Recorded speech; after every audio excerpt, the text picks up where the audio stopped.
Bonsoir et bienvenue sur boursicoté.com pour cette analyse technique du CAC 40 avec donc une séance qui avait pourtant commencé sur une belle hausse avec un gap haussier ouvert dès l'ouverture, puisqu'on a ouvert ici sur cette ouverture hebdomadaire au-delà des 4458 pour finalement combler et clôturer sous ce gap à 4409,17, ce qui matérialise une baisse de 0,69%.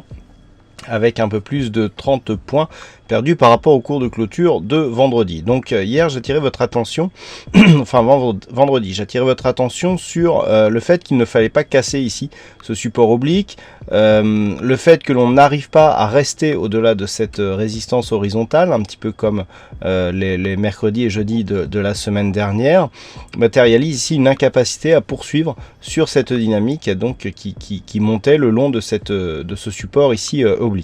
Le fait que l'on revienne ici sur cette zone de résistance qui est désormais zone de support nous montre quand même que tout espoir n'est pas perdu de ne pas voir cette dynamique haussière continuer. Toutefois, on a ici une attaque claire de la zone de support, on repasse sous la résistance qui agissait comme zone de support, on reclôture ici sous cette zone, il y a quand même une neutralisation de la dynamique actuellement.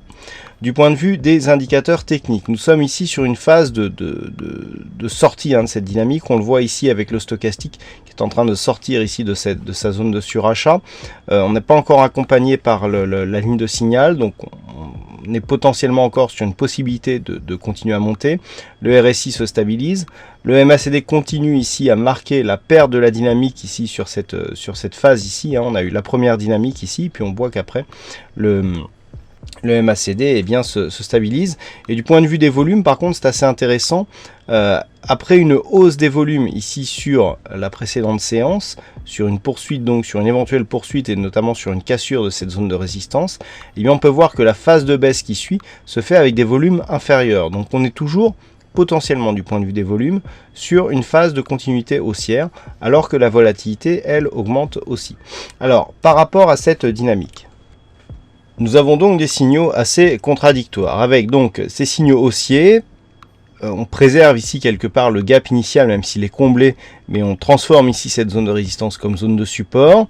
On reste plus ou moins ici au-dessus de cette zone de résistance qui résiste encore un petit peu, donc il faudra voir dans les prochaines heures ce que nous avons ici en termes de continuité.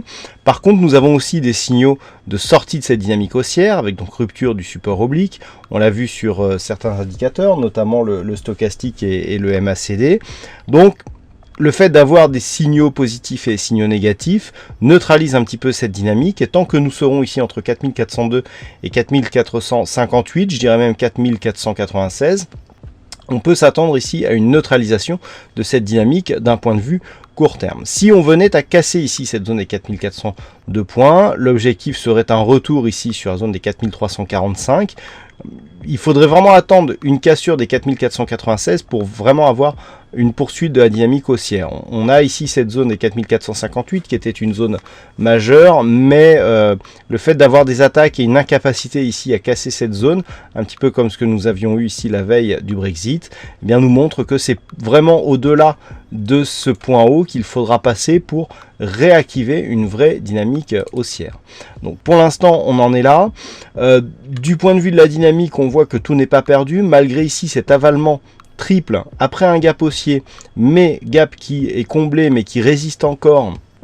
On a un signal de baisse, une rupture ici avérée de la zone des 4402 matérialiserait une poursuite de ce mouvement baissier avec donc l'objectif tel que je vous l'ai dessiné, mais c'est seulement ici sur rupture de cette zone que l'on viendrait matérialiser la poursuite de l'avalement baissier. L'avalement baissier est triple, mais je rappelle qu'il se fait sur une baisse des volumes.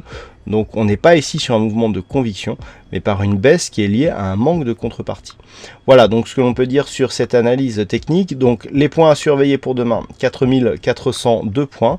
Et dans le cas d'une poursuite du mouvement haussier, c'est vraiment au-delà des 4496,97 que nous aurions un signal de poursuite de la dynamique. Voilà donc pour cette analyse technique du CAC 40. Alors aujourd'hui il y avait un fixing, c'est Bono qui gagne sur cette session. Bravo à toi Bono. en ce qui concerne les statistiques. Alors nous avons des chiffres assez hésitants. Hein. Autant, alors vous voyez, hein, hier on avait une belle conviction haussière et puis finalement ça n'a pas donné lieu à un suivi, malgré une très belle ouverture. Par contre, donc du point de vue des statistiques, alors on a une statistique à 45%. Alors pourquoi je vous donne en dessous des 50, vous allez comprendre.